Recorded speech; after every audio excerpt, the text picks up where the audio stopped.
Great. We're going to go ahead and get started. Welcome, everyone, and thank you for joining Human Rights First and Refugees International for the launch of our new website, Banished by Bargain Third Country Deportation Watch. My name is Savi Arvi, and I'm the Director of Research and Analysis for Immigrant and Refugee Rights at Human Rights First. Before we get into the substance of today's webinar, just a little bit of housekeeping.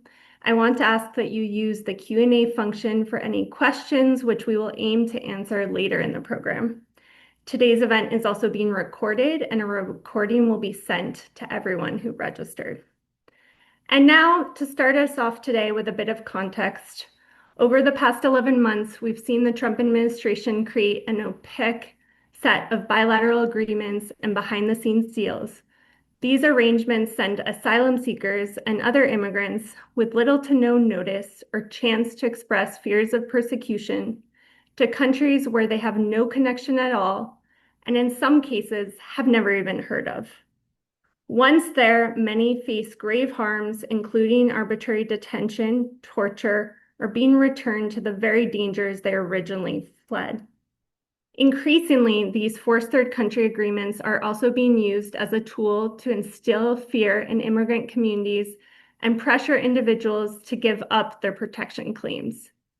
So far, the administration has used these deals to send people to at least 12 countries: Costa Rica, El Salvador, Eswatini, Ghana, Guatemala, Honduras, Mexico, Panama, Poland, Rwanda, South Sudan, and Uzbekistan.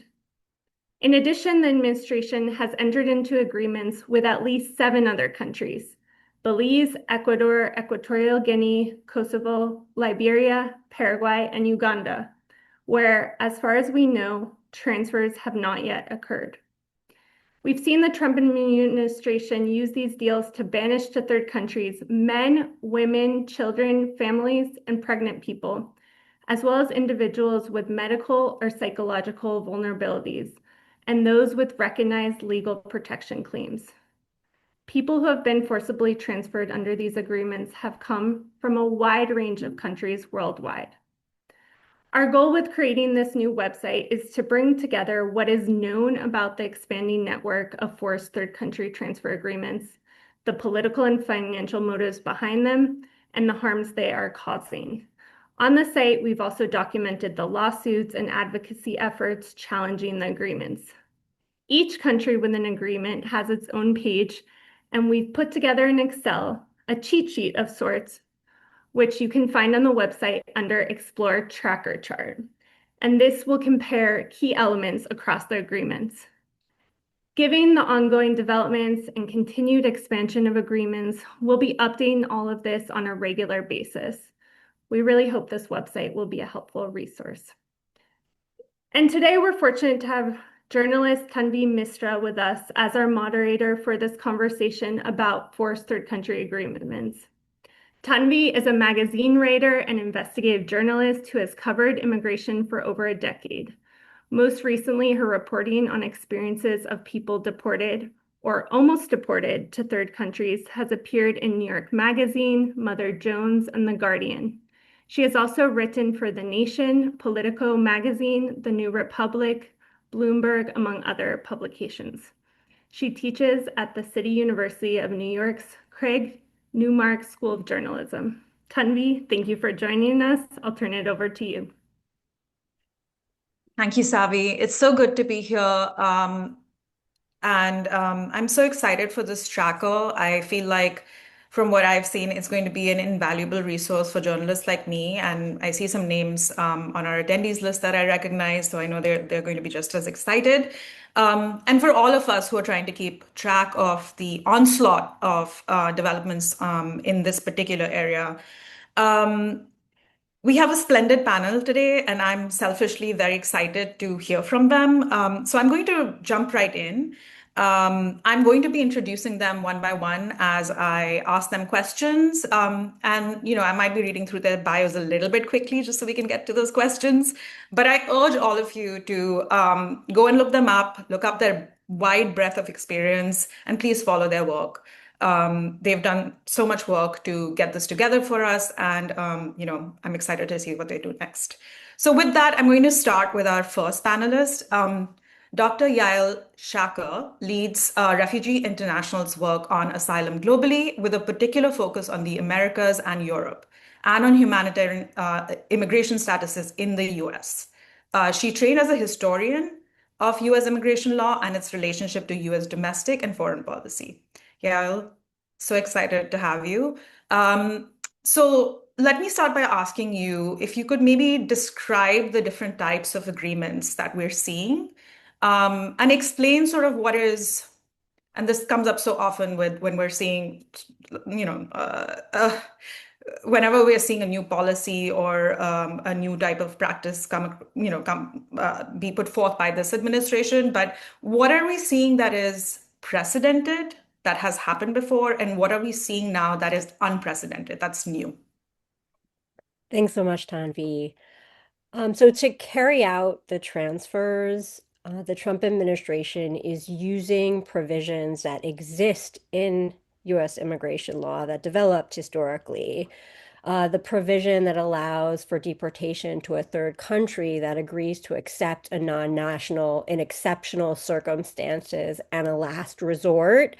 That was actually devised during World War II and the Cold War for sending people to the sites of their governments in exile during World War II or to Taiwan rather than mainland China, which the US didn't recognize. And also another provision, the safe third country exception that was added to US asylum law in 1996, which was supposed to share the responsibility to protect refugees with other safe countries with full and fair asylum systems. This led to an agreement with Canada that divvied up adjudication, but made sure that families could have claims based on the same facts adjudicated together, for example, because this was a way of sharing responsibility to protect asylum seekers. The US has a recent history picking up tremendously since the late 1980s of externalization, which uses US money and US power on the world stage to basically stop migration to the United States beyond its borders, using sort of State Department money, for example, to fund the payment of returns by other governments, third governments, and the International Organization for Migration of interdicted migrants on the high seas or migrants traveling by land on their way to the US before they reach the United States. In the 1990s, this was done with Chinese boats interdicted on the high seas, which the US paid other countries to people to repatriate those migrants. The Biden administration, for example, started to pay Panama to deport migrants on their way to the United States before they reach US soil. What the Trump administration is doing is straying from the way the provisions in immigration law were intended to be used, in service of undermining access to refuge in the United States and also ethnically cleansing the country of immigrants already here in the United States. In terms of stopping access to US territory, the Trump administration is going further than any administration has ever gone before by invoking a provision of the immigration law, INA 2112F, which was used for the travel ban, which it claims is giving the executive branch the power essentially to overrule all immigration and asylum law in an unprecedented way. This was the provision that was used to justify expulsions of mostly Asian asylum seekers to Panama and Costa Rica in February, for example. Um, but the biggest departure is in the way the Trump administration is manipulating the immigration provisions I mentioned to ramp up deportations of people already in the United States. Some who have been in the US for decades, some who have been granted protection against removal to their own countries, some who have outstanding applications for asylum pending. It is completely altering the designations of country, of sort of how designations of countries of removal work in immigration proceedings, so that immigrants and their attorneys are left completely in the dark, and then immigrants find themselves arbitrarily sent to a faraway country and arbitrarily imprisoned there or repatriated from there on the US dime. In terms of the safe third country asylum cooperative agreements, the first Trump administration implemented an agreement with Guatemala that led to what we would call chain refoulement. What we mean by that is the Salvadorans and Hondurans that were sent from the US to Guatemala were unsafe there, unable to really seek asylum there, and were compelled to return to their home countries where they feared persecution. Compare that to the current Trump administration's agreement with Honduras. The same problem of chain refoulement could happen to the people transferred from the US to Honduras. But we have a further element, which is that the agreement with Honduras only allows for a small number of transfers under the terms of the agreement. But the Trump administration has been pre-termitting, in other words, refusing to consider applications by people in the United States, of hundreds of people who have applied for asylum in the United States since 2019, detaining those people and threatening them with transfer to Honduras under the agreement, thus depriving them of fair process in the US and coercing them to give up their claims. And that is an added component we haven't seen before. Thank you so much for that.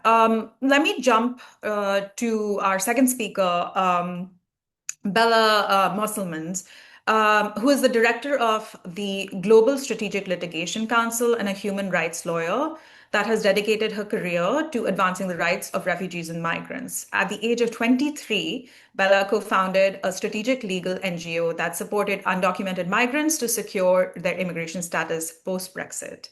In recognition of her impact, she was named Forbes 30 Under 30 in 2020. And at the council, she leads global litigation efforts to defend the rights of displaced people using the power of the people and the law to secure access to fundamental rights like protection, shelter, employment, education, and this is for more than over 400,000 people. Bella, let me ask you, how could you tell us a little bit about the advocacy your organization has done to push back against these third country deportations to Latin America in particular? So Panama, as well as Costa Rica and El Salvador. Sure, absolutely. Thank you so much. So, firstly, I'd like to say a huge congratulations to HRF and Refugees International for establishing this tracker. It comes at a critical time when such data will be essential to hold states accountable and achieve relief for those directly affected. Just to briefly introduce the council a little bit more. So as you mentioned, we use the power of the people and the power of the law to advance the rights of displaced communities across the world. And we unite and support a coalition of over 630 organizations and advocates across 79 countries. Together, we collectively pursue coordinated litigation and advocacy that fights back against hostile policies and protects the rights of refugees and migrants worldwide. One of our key strategies this year has been challenging the harmful trend of externalization practices that we have seen across the world. Our regional staff embedded in Latin America and Africa have been running a series of litigation and advocacy challenging these practices in collaboration with members on the ground. Our regional networks in the Americas were the starting point of this global strategy. Months before the current US administration took office, we convened our members, NGOs, lawyers, refugee leaders across the Americas to prepare for a collective response to the harmful policies a Trump 2.0 administration would likely implement. And our strategy is now focused on first securing immediate relief and justice for those unlawfully expelled, and second, setting precedents to try and deter states from accepting more deportation flights and hopefully from entering into such agreements with the US going forward. To date, our legal action has achieved tangible change for many of those affected by these policies in the Americas. However, many remain in legal limbo, and we are still fighting for long-term protection and justice. I'll touch upon Panama, Costa Rica, and El Salvador as you requested. So in January this year, 299 asylum seekers, including many children from countries across the world, were shackled and deported from the US to Panama. Here, they were held incommunicado with no access to lawyers and under the constant threat of being deported to countries where they are at risk. One client, a women's rights activist who defied the Taliban, faced possible death if returned back to Afghanistan. In response, we assembled an expert legal team and filed urgent precautionary measures before the Inter-American Commission on Human Rights, challenging Panama's role in accepting these unlawful expulsions and detaining people incommunicado without counsel. At the same time, we ran intensive media strategy, resulting in coverage in the New York Times, the Associated Press, and live CNN broadcasts. Just days before Panama had to respond to our emergency action before the Commission, all the migrants were released from detention and granted temporary humanitarian status. Although a positive step, people were simply dropped off in the middle of Panama City with nowhere to stay. My colleague Sylvia traveled there to help them find accommodation in collaboration with incredible shelters and NGOs on the ground. Many have left and a number still remain there. As well as supporting those that have now traveled to Mexico, my colleagues have been trying to advocate for resettlement options for those remaining in Panama. And alongside this, we are advancing a full petition before the Inter-American Commission to hold both the US and Panama accountable for the harm they have caused. Later in the year, as I'm sure many of you have heard, 288 men in the US were forcibly disappeared to the notorious Secot prison in El Salvador, taken from their families with no legal process or notification. A number of our clients who are now survivors from Venezuela have described horrific reports of torture and abuse inside, including being dragged across the floor and having their head slammed against the ground, causing serious injury. In terms of legal action, with a coalition of organizations, we filed a request for precautionary measures, again, before the Inter-American Commission, on behalf of the family members whose loved ones had been disappeared. We paired that legal work with powerful public advocacy, including a Father's Day campaign featuring letters from children to their disappeared parents. While the Venezuelan men have now been returned home, dozens of Salvadorans remain in Secot, and we are continuing to fight for their release. We have secured pro bono support from Physicians for Human Rights to also evaluate those released to document their torture. Finally, in Costa Rica, 200 asylum seekers, including 81 children as young as 2, were shackled and expelled from the US and detained in a former pencil factory. They were held in poor conditions for months without proper access to medical care and education for the children. Many of the children were constantly unwell due to the quality of the food they were given. With a coalition of Costa Rican partners, we pursued domestic litigation, advocacy before the United Nations, and a high-profile press strategy. Interestingly, almost immediately after the story was covered by the New York Times, the Costa Rican authorities returned everyone's passports and allowed people to move freely from the pencil factory. The Costa Rican Constitutional Court later ruled in favor of the migrants, mandating that the state assess their needs for health, housing, education, and reparations. After months of inaction, the court issued a warning on the 31st of October to comply with the court order or face contempt proceedings. We're now pursuing loss and damage claims and continuing to support the families that remain there in partnership with other organizations. Reflecting on our strategy so far, one of the clearest lessons is the power of collaboration and community, both with our coalition of advocates and NGOs, and crucially with the communities directly affected. In all of our cases, we developed the strategies in close consultation with displaced individuals and families to ensure their needs were centered. We also formed coalitions with our members to develop and bring these cases, ensuring our response are grounded in local and regional expertise and connections. And while there is still a long way to go, with people remaining in very difficult conditions and the fight for justice ongoing, we've also achieved some important victories. Hundreds have been released from detention, and children in Costa Rica who remain there are now in school. One of my highlights from the year that I wanted to share as kind of a positive reflection was hearing about how Costa Rican children had made signs for the migrant children welcoming them to school in their national languages. We will now hear the testimony from one of my clients, who is an Iranian man who fled religious persecution with his wife.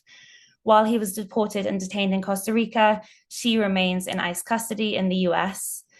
He's still living in uncertainty about when they will be reunited. His courage, insight, and leadership shaped the case and reminds us that those most affected must always be the center of our work. I think his testimony is now going to be played. توی ایران ما تحت پیگرد قرار گرفتیم چون که دینمون رو عوض کرده بودیم از اسلام به مسیحیت و اگر ما رو دستگیر میکرد پلیس ایران یا مجازات اعدام داشتیم یا زندان برای سالیان بسیار زیاد، چون که ما علیرغم اینکه خودمون مسیحی شده بودیم و دینمون رو عوض کرده بودیم، 2 نفر از دوستانمون رو هم به این دین آورده بودیم و اونا هم مسیحی شده بودند. جواب سوال دوم: توی آمریکا توی مرز با اون بسیار بد رفتاری شد. تمام وسایل ما رو ریختن دور و یک بسته خیلی کوچیک به ما دادن، گفتن پاسپورتتون و چیزایی که خیلی مهمه میتونید توی این بسته بن. کیف هامون، کوله پشتی هامون، همه چیزمون رو دور ریختن و فقط پولمون، چند تا حالا برگ اسکناس بود و مدارکمون مثل پاسپورت، اینا رو فقط تونستیم نگه داریم، ولی بقیه چیزها رو همه رو مجبور شدیم بریزیم بیرون. توی بوردر با من هیچ مصاحبه‌ای بابت پناهندگی نشد، یعنی من هیچ وقت شانس این رو نداشتم که بتونم درخواست پناهندگی کنم. امریکا به من گفتن که تو رو میخوایم به کاستاریکا بفرستیم. من خیلی اونجا بهشون گفتم کاستاریکا برای من کشور امنی نبود. ما اونجا مورد ضرب و شتم قرار گرفتیم و به همسرم آزادون ازمون میگرفتن، اما اونا اصلا واسهشون مهم نبود. توی آمریکا به من گفتن که، من گفتم همسرم اینجاست، و من گفتن همسر تو هم میاد کاستاریکا. من اومدم کاستاریکا ولی همسرم نیومد و از این بابت ناراحت نیستم که همسرم نیومده، چون که اگه همسرم میومد شرایط برای من خیلی بدتر میشد اینجا. و اصلا به من دروغ گفتن، ما رو با زنجیر پابند، دستبند و به کمرمون زنجیر بستن و دستامون رو بستن به اون زنجیری که به کمرمون بود و دقیقا مثل این مجرمایی که قاتلا با من رفتار شد، با من نه صرفا با هممون همینجوری رفتار شد. توی هواپیما امنیت خیلی شدیدی از شهر سنخوزه به اردوگاه کاتم منتقل شدیم. حتی تو اون 7 ساعت 8 ساعتی که توی اتوبوس ما رو بخوان جابجا کنن اصلا حق نداشتیم پیاده بشیم و واقعا شرایط خیلی بد بود، اصلا انسانی نبود رفتارشون با ما. من با شرایط الان به هیچ عنوان نمیتونم کنار بیام، فقط دارم تحمل میکنم تا روزی که همسرم آزاد بشه توی امریکا و بتونه قانونی کاری کنه که من دوباره برگردم پیش اون، برگردم به آمریکا، چون که اونجا من احساسمون اینه و چیزی که ازش مطمئنیم، به احساس صرفا نیست، چیزی که ازش مطمئنیم اینه که امنیت داریم، مقامات ایرانی اونجا نمیتونن ما دستگیر کنن، چون که واقعا پای مرگ و زندگی ما وسطه. یعنی اگر مقامات ایرانی ما رو دستگیر کنن ما اعدام میشیم، یعنی زندگی ما تموم میشه. این جدیه، این اصلا شوخی نیست، این اصلا احتمال نیست. این در حال حاضر از مقامات آمریکایی وکلا درخواست این رو دارم کمکمون کنن که همسرم پناهندگی بگیره در آمریکا و من بتونه کاری کنه که من به صورت قانونی بهش ملحق بشم، نه غیر کنم. من فقط ما درخواست پناهندگی دادیم و میخوام به درخواست پناهندگی ما رسیدگی بشه.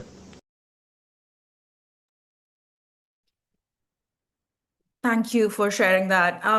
I'll just say that I was in Panama in June, and that testimony really tracks with a number of different people that I met there from Iran, but also in terms of family separation, in terms of the treatment received, in the journey and in the third country, tracks with the experiences of people from Nepal, from Afghanistan, from Nigeria, etc. I want to keep moving on and go next to Oliver. Oliver Barker-Vernevor is a Ghanaian constitutional lawyer, civic activist, and senior partner at Merton and Everett LLP, where he heads the firm's human rights and public law practice. He's appeared before Ghana's Supreme Court in several landmark cases and previously served as a senior legal and policy officer at the Office of the President, as well as assistant director of the Legal and Consular Bureau at Ghana's Ministry of Foreign Affairs.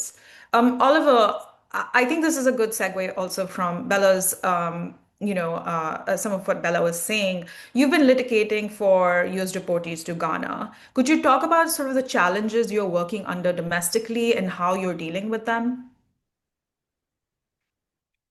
Thank you very much, and I appreciate joining the conversation, and thanks to everybody who has joined as well.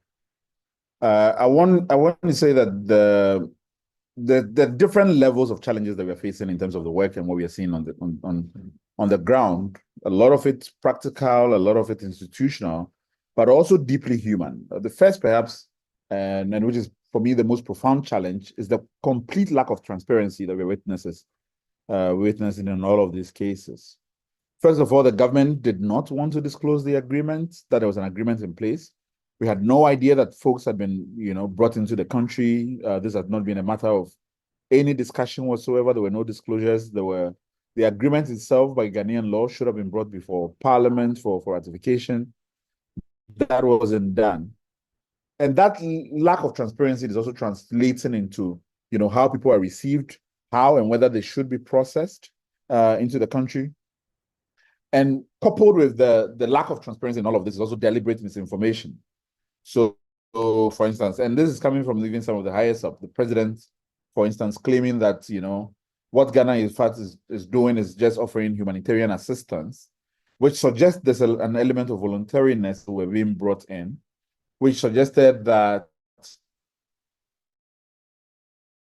most people who have been brought into the country, their own countries had refused to take them. And so Ghana was just being the shining model of Pan-Africanism, as the Minister of Foreign Affairs called it. So our legal work then has to operate within an environment where we don't have anything. There's official denial, in fact, of persons coming in and out. And we're trying to work through this with the fragments of information that we can pick up here and there through partners. And perhaps when I come back, I'll speak a little bit about the kind of collaborations that have allowed this legal work to continue. Then also, coupled with this is a deep constitutional challenge, right? Because the government is refusing to disclose the agreement and the circumstances of it. It's quite unclear in terms of even administratively, what is the situation of these people when they do come in. And this is practical. One, whether or not they should, they're free to go when they're coming in and they're processed, whether or not they should be detained. So far, all of them, of course, have been detained. The first batch were detained in military custody for weeks, which is also something which, under Ghanaian law, civilians cannot be detained in military facilities to begin with.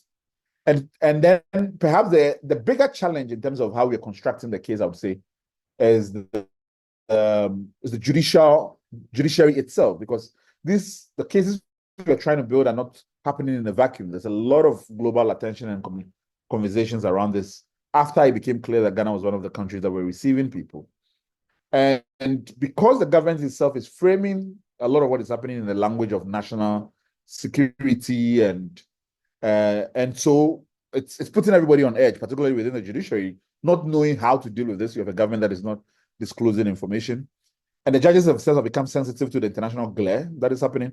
So, for instance, one of the cases that we immediately filed seeking habeas corpus, which is to present the individuals and an order to prevent, can you hear me? To prevent their deportation. You had a judge who was essentially saying, well, I don't even know anything about habeas corpus. I need to give me time to go and read up on it and come back. And this is extremely weird and odd, And then we said, okay, by the time you go and come back, we know that the government would have tried to remove them. Can you at least grant an order preventing the government from doing this? The judge refuses. And in that moment, the government then bundles all these people that we're trying to represent and get them brought forward, and it takes them to the Ghana-Togo border, one of the land borders, and tells the people essentially to run into another country so that the court would be prevented from making orders in respect of these individuals. And in fact, you can say that perhaps there's an attempt by the courts whenever they're confronted with the issue to avoid making a decision and then just sort of drag it along to the executive can figure out their way out of the situation. And that's going to, for instance, we have a case in the Supreme Court now since October, where one of the things we're asking the court is, can you put an order? We want to argue that an interim order has to be made to stop this agreement from being implemented while the main case is going on. We haven't even gotten to that. We're bogged down in okay, the government must disclose the agreement and we cannot move ahead. The court is saying, unless the agreement is disclosed. So there's a lot of judicial reticence in going ahead with a lot of what is happening. But as far as how we are responding to this, I think the first thing that we have grounded our work in is the simple idea that when anybody has been brought into Ghana, their rights do not evaporate at the border as they have landed. Rights must encounter the Ghanaian constitution. And we must then continue to press that case irrespective of the circumstances under which they have been received. Of course, we're pushing broader conversations as to whether or not the agreement itself, agreement which we haven't seen, and we are relying only on the practice to say that it violates international law. And I think Yael was talking about the non-refoulement. That's something that we've made a lot of debate about. The next element I would say is recognizing the regional aspects of this, because this starts regionally and ends regionally. And by that, I mean, all the people that Ghana is receiving are from the West African region. And the West African region, which is the ECOWAS region, has an agreement that allows for free movement within the region. The government's claim is that because that agreement allows ECOWAS citizens to move freely within ECOWAS, it gives them a right to accept deportation, which is a stretch of a voluntary mechanisms to allow ECOWAS citizens to be able to move about freely. But it's also informing how we want to think about legal strategy going forward, which is that we must be prepared to explore the ECOWAS courts, and that because this has regional implications across board. And that's something that we are also preparing. And then also reaching out to the diplomatic missions here and saying that, listen, these are your nationals that have been brought in these circumstances. Law can only go so far. We are bogged down by proceduralism and all of these things. But at least at a diplomatic level, we can see how we can unblock this and bring pressure to bear, at least in terms of how Ghana intends to implement this agreement. So I think broadly, these are some of the comments I'll make now. Thank you. And I think we're going to come back to some of those in a little bit. But one comment I think is a good segue into Savi's a question I have for Savi, which is this idea of the lack of transparency. We're certainly seeing that in the US. It's been hard to even know, even for lawyers and practitioners, when these deportations are happening for their own clients. And so, Savi, I guess, could you talk? You've been leading Human Rights First ICE flight monitor to track these deportation flights. Can you talk a little bit about what that initiative plays, what role it plays in identifying third country deportations, and why do we need something like this in the first place? Yeah, of course, Tanvi, and transparency has been a huge challenge. So ICE Flight Monitor, which is a separate initiative housed at Human Rights First, uses publicly available aviation data to track US deportation flights. And a few months ago, we transitioned this project from Tom Cartwright, who independently tracked tens of thousands of ICE flights over the past 6 years. And in the current context, marked by this lack of transparency for the Trump administration about this mass deportation campaign and these specific flights, and also the absence of reliable US government deportation data, this tool has become essential for understanding the scope of deportations and also where people are being sent.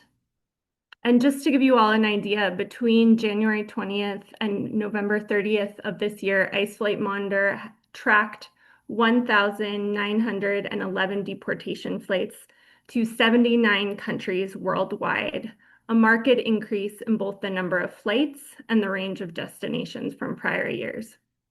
And in the case of third country deportations in particular, the administration is disappearing immigrants from the country, sometimes to unknown destinations, and before their family members and lawyers can find or help them, as you mentioned, Tanvi. And so it's been quite clear the administration has mostly carried out these transfers quietly out of view to evade court orders and legal obligations. And this is where ICE Flight Monitor has come in to support efforts to hold the administration to account, sometimes in real time, right as the attempted violations occur. And just to give you all a few examples, in March, Tom Cartwright's flight tracking in real time pinpointed the departure times of the flights forcibly sending Venezuelans to El Salvador's notorious Secot prison, and confirmed that flights took off after a judge had issued an order blocking the flights to El Salvador. Tom also tracked a May flight carrying third country nationals en route to South Sudan, which a judge ruled while the flight was in the air violated a prior court order, and his flight tracking identified in real time how the administration then diverted the flight to Djibouti so that lawyers immediately knew the location of their clients. In recent months, these transfers have been carried out in complete secrecy without any public acknowledgement from the Trump administration. And ICE Flight Monitor has at times been the only indication that a potential transfer has occurred. Confirming these flights requires triaging information in real time with trusted partners, including attorneys in the US and colleagues in third countries, I'm sure many of which are on the call today, while closely monitoring local media and third country government communications. And just to give an example, in August, our team tracked the arrival of 2 ICE air flights on small charter jets to Rwanda, the first ICE air flight tracked to the country, signaling possible transfers under a recently announced third country agreement. And shortly after, due to close monitoring by NGOs, we got confirmation by local media in Rwanda confirming the transfer, though the Trump administration still to this day, months later, has not acknowledged it publicly. And we've seen similar situations with other countries, including Ghana, which through collaboration with Oliver and others, we've been able to confirm received 4 flights carrying third country nationals, and Eswatini, which has received 2. And finally, through ICE Flight Monitor, we've seen how the Trump administration tactics have impacted a far greater number of people than the individuals actually forced onto the planes and sent to third countries this year. We've heard directly from lawyers and family members about the profound fear that immigrants in the United States face of being sent to a country they've never been to. We've heard from family members of individuals who have been part of US communities for decades. People have spent countless sleepless nights worrying about a third country transfer. We've also heard from loved ones who do not know where their family members were deported to. And so here, ICE Flight Monitor has come in also to help family members and lawyers figure out where individuals have disappeared to. And with that, I'll turn it back to you, Tanya. Thank you so much for that, Savi. I wanted to turn it over to Yael once more and ask about a third country removal that I think often gets overlooked, which is removals to Mexico.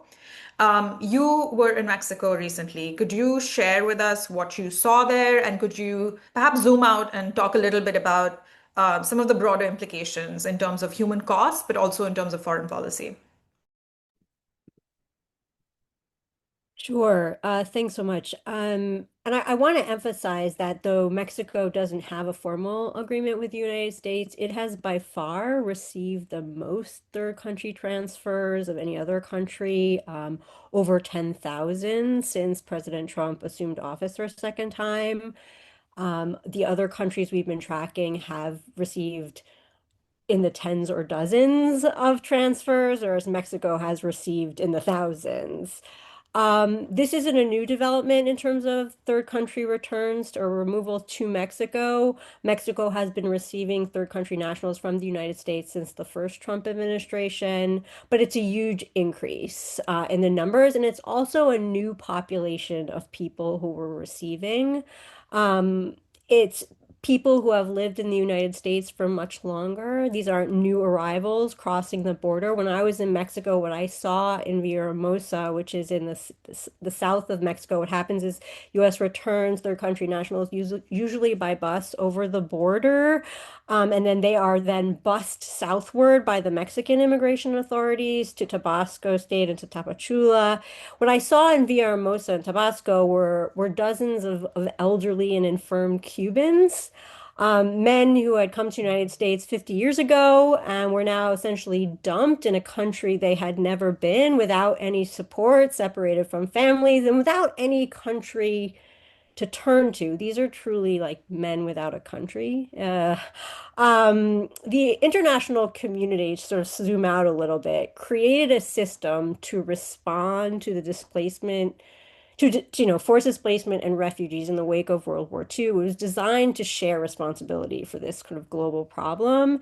It was to address situations like these of men without a country, and to prevent refugees in orbit unable to find someplace safe to rebuild their lives.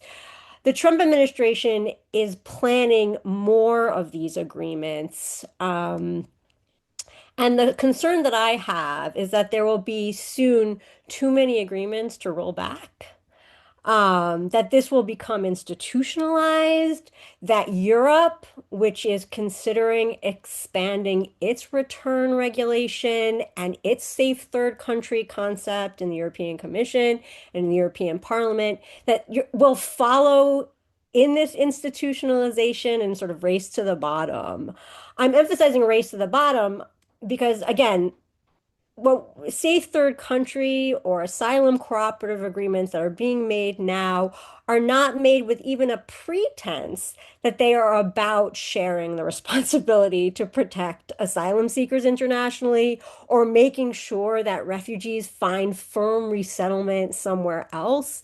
Beyond the agreement with Honduras that I mentioned earlier in my remarks, the U.S. also signed several other asylum cooperative agreements with several other countries that we mentioned in the tracker, including one with Uganda, where U.S. aid cuts and cuts to funding for the United Nations High Commissioner for Refugees has actually led Uganda yesterday to announce it will no longer be granting or adjudicating asylum status for Somalis, Eritreans, and Ethiopians. This is not a country to which the United States should be sending people who they hope can receive refugee status. ACAs, the Asylum Cooperative Agreements, and the other transfer agreements are designed to undermine due process in the United States and coerce people into giving up their rights, separating people from relatives and sending them to places they don't know, they can't firmly stay, or where they will be detained, harmed, or from which they will be forced to return to the very places where they fear for persecution. Agreements with countries in the Americas and Africa are extorting them to put their own nationals first and undermine solidarity. This is true in the case of Ghana, as Oliver mentioned, which basically gained visas for its own nationals in exchange for receiving and refouling West Africans. Through agreements that the United States is paying corrupt governments and rewarding them for their human rights violations. This is true in the case of Rwanda. This is true in the case of Equatorial Guinea. And in the Americas, especially, it's leading other countries to violate their own human rights obligations under their own and international law, say in Costa Rica or in Panama.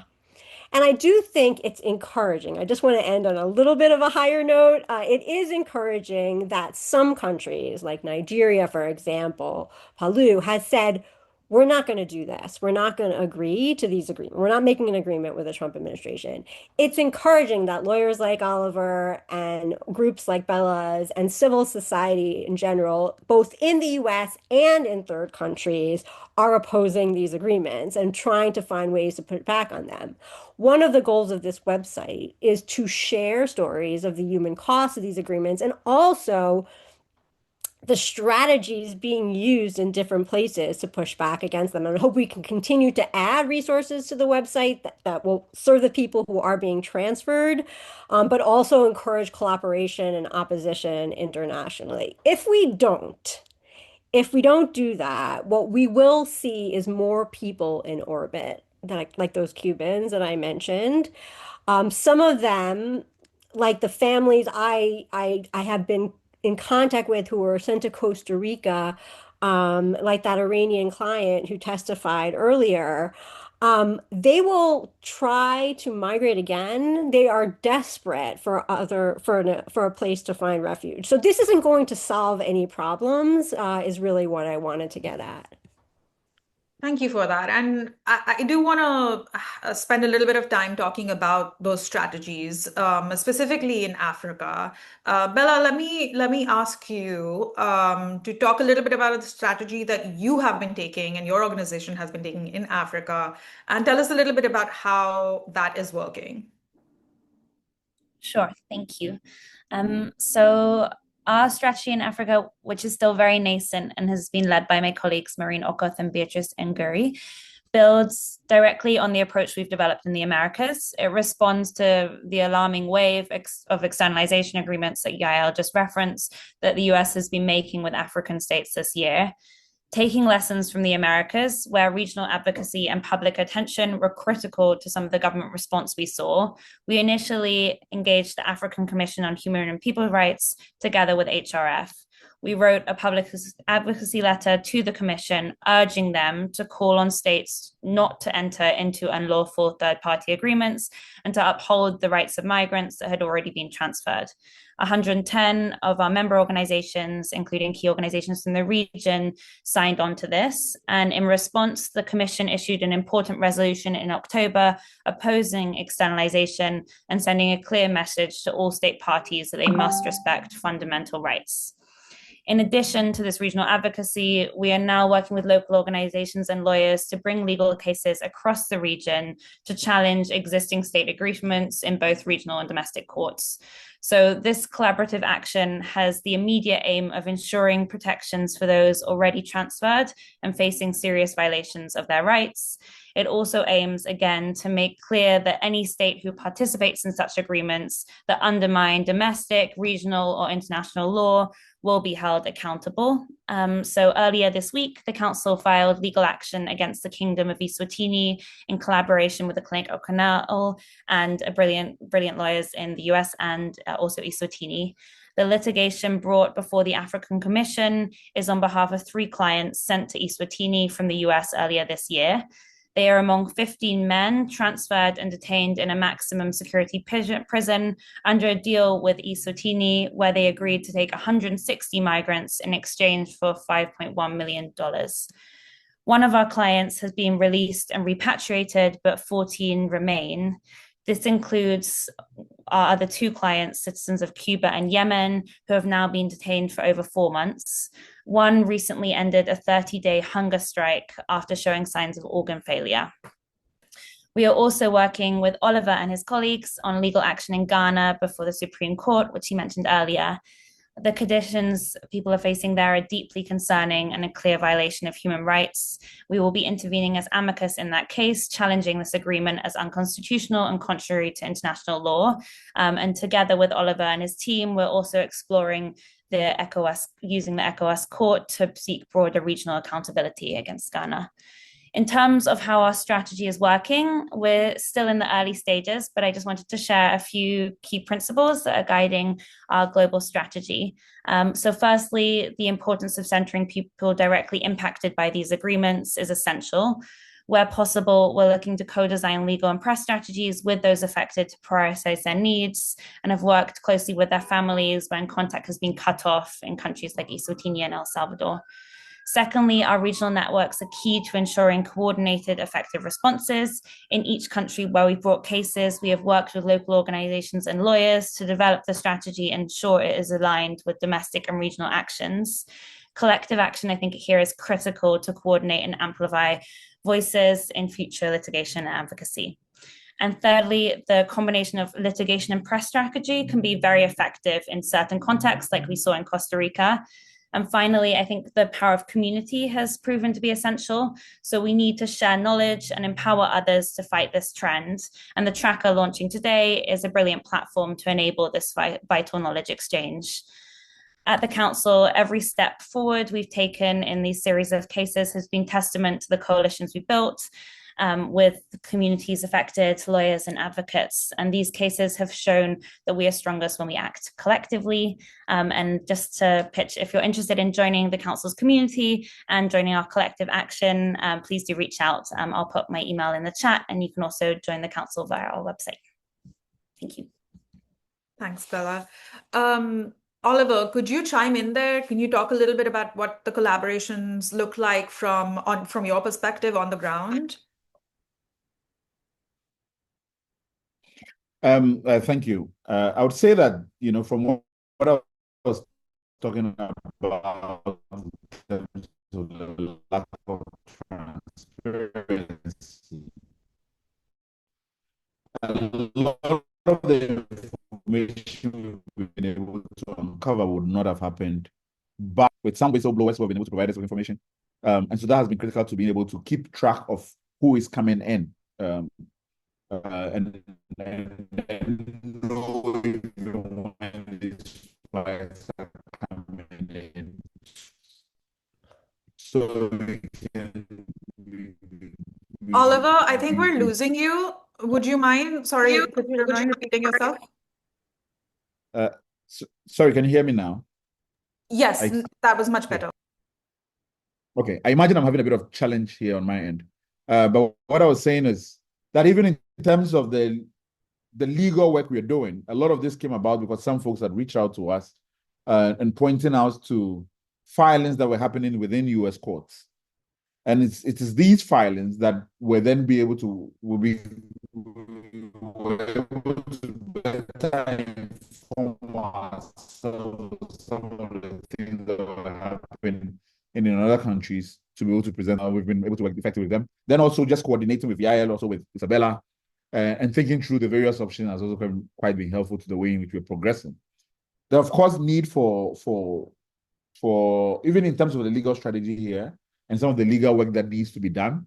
What the government is intending to do is to bog us down with a lot of proceduralism, as I was talking about. And so just support in that regard, financial support as well, will be quite helpful to how we're able to advance the work more generally. Then I also want to talk about, some of the people that are being brought in and the conditions in which they're kept. We have some people in Togo, for instance, now who are effectively stranded. And so trying to mobilize some sort of welfare support. We've been working with some groups in the US to achieve this, but I think that these are some of the practical things that would be useful to be able to enhance collaboration around. And then also coordinating and finding ways to coordinate with other lawyers in other African countries so that there's an African-led response to this, and I'm very particular about that. The response has to be primarily domestic or regional, for lack of a better word, in terms of how we deal with this. But I think those collaborations have enabled much of the work we have done so far, and I'm excited to be working with folks on this. Thank you so much, Oliver. I think, the importance of an African-led response, I think, is the big takeaway there, and I appreciate you making that point. I want to finish this sort of roundup with Savi. Could you talk a little bit, and then we'll go to questions because I am very excited to get some questions from people who are attending. Savi, can you finish this up by talking a little bit about, during your research for the microsite, what are some themes that you saw across these agreements, things that were happening across the board, and what lessons do they hold for us? Thank you so much, Tanvi. And yeah, I want to touch on, I think, 3 trends to end us off. And the first trend is the transactional nature of agreements. And in a number of cases, it's so blatantly obvious. The administration pledged US government funding to at least 6 of the 12 countries to secure acceptance of third country nationals or pay for incarceration in third countries. And you'll see that we have a line for this on our tracker cheat sheet chart. For instance, $4.76 million went to El Salvador, a government with an abysmal human rights record, to incarcerate Venezuelans for up to a year in the notorious Secot prison, where we now know that men were tortured and abused, and $7.5 million to Equatorial Guinea, a brazenly corrupt government. But millions and millions more were pledged to Costa Rica, Rwanda, Eswatini, South Sudan, and Panama. And you'll see this all laid out kind of on the website. And this raises a broader concern about the use of US taxpayer dollars to prop up this inhumane deportation agenda. Beyond funding, in our research, we saw that political and economic pressures, including threats of tariffs, trade restrictions, and visa restrictions, also appear to influence countries' participation. But there wasn't always a clear exchange, and we'll continue to update the site as we get more information on specific countries. The second trend is chain refoulement. The principle of chain refoulement is a core foundation of international law that prohibits states from returning people to places where they face persecution or torture. A state cannot circumvent this obligation, as the US is doing, simply by sending them to a third country that will in turn return them to the country where they face persecution or torture. as it will constitute unlawful chain refoulement. And we've seen numerous cases of individuals who were actually granted by a US judge protection under the Convention Against Torture or withholding of removal from being sent to third countries. And in many cases, eventually returned to their home countries. And in some of these cases, US officials explicitly stated during the transfer that they would be returned onward to the home country, despite these US court orders prohibiting their return. In addition, many people seeking asylum in the United States, as has been mentioned, have been forcibly transferred to a third country without being given a meaningful chance to present their claims for protection and then being onward refoulement after the third country transfer. These actions by the United States to violate or undermine international law are deeply concerning. The third trend that I'll end on and has come up already is arbitrary detention upon arrival in third countries, which we tracked in at least 7 cases. This detention is used to punish people and terrify other immigrants in the United States into leaving. The Department of Homeland Security has made public statements threatening to send other immigrants living in the US to these foreign prisons. Detention is arbitrary when individuals are held without a legal basis or fair process, and arbitrary detention is not allowed under US law, which is relevant for people who remain in US custody or control after transfer to a third country, nor is it allowed in international law. This again raises serious concerns about the US government flouting legal obligations in its mass deportation campaign. For example, 15 men sent to Eswatini were immediately placed in a maximum security prison without charges, due process, or meaningful access to a lawyer, with the Eswatini government stating that some of them would be detained for around 12 months, even though there was no legal basis for their detention. One Cuban man went on a month-long hunger strike to protest these conditions. And today, all but one remain detained. And we've seen, other examples in South Sudan, in El Salvador, and as Bella mentioned already, also in Panama and Costa Rica that are extremely, extremely concerning. And with that, I'll leave it there and turn it back to you, Tanvi. Thanks so much. Thanks, Savi. So I want to get to a couple of questions, and we are running a little bit over time, or we might run a little bit over time. So please bear with us. If you can stay with us, that would be great. If you do have to leave and get to the rest of the day, of course, we understand. The first question I want to start from one of the attendees is, what other countries do we know the US government is negotiating with to take third country nationals? And please just panelists chime in, as and when you feel like you can contribute to the answer.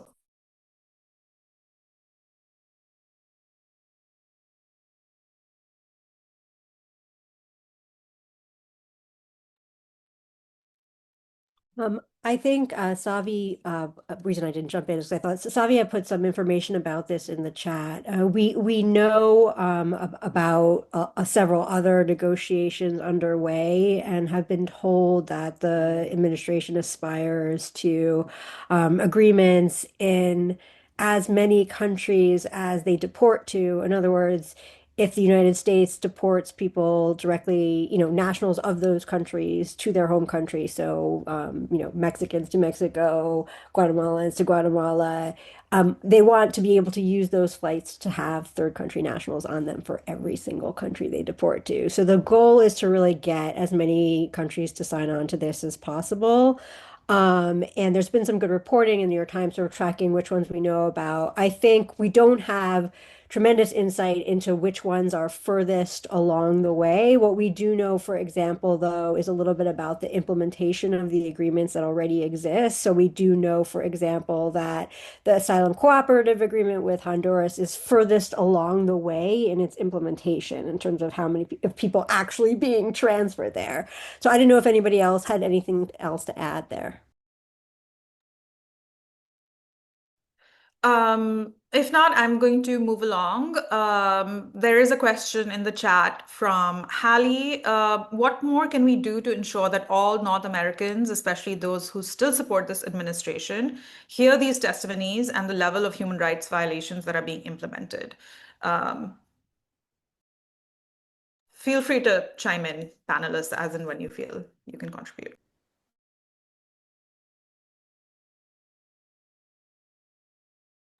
Yeah, just chiming in, Tanvi, I think one of our goals with creating the website was just given the confusion and trying to have a hub for information and stories and to help some of this get out there. But I think there's an immense role that journalists play in covering these stories in detail. We've seen as the Trump administration has refused to publicly acknowledge the last few transfers that some of them have not even, ever been covered in press. Some of them have not been confirmed. And so I think, and, also going to just all of the collaborative efforts with NGOs and advocacy. But I really think it's going to be a joint effort to just get out these stories to a broader audience. Got it. I'll take one more question and then we will call it. This one is from Doug. Doug from the Washington Post. Hi, Doug. Speaking of journalists who are trying to cover this issue, does the government release any data on the total number of third country removals? Have you or anyone else collected this? If not, can you give a rough estimate, like hundreds or thousands? And this is intended to be used for a story. Yes, and so our tracker does track the specific numbers to third countries. And so in total, according to the numbers we've put together, 11,982 individuals have been sent to third countries. As Yael mentioned, a large number of these individuals, over 10,500, have been sent to Mexico. But on our website, you'll also find the specific numbers for all of those other countries as well. And there may be others, though. So I should say that number is the minimum that have been transferred. And we're hoping this site, given the lack of data, is a place where we continue to update those numbers as we get more information. Got it. Thank you so much to all our panelists. And thank you for everyone who's attended for being here and spending time with us and learning about this. I'm sure there are lingering questions, so please do reach out. I think you will know how to find all of the people on this panel. And so, yeah, thank you again for being with us. We're going to end it right there.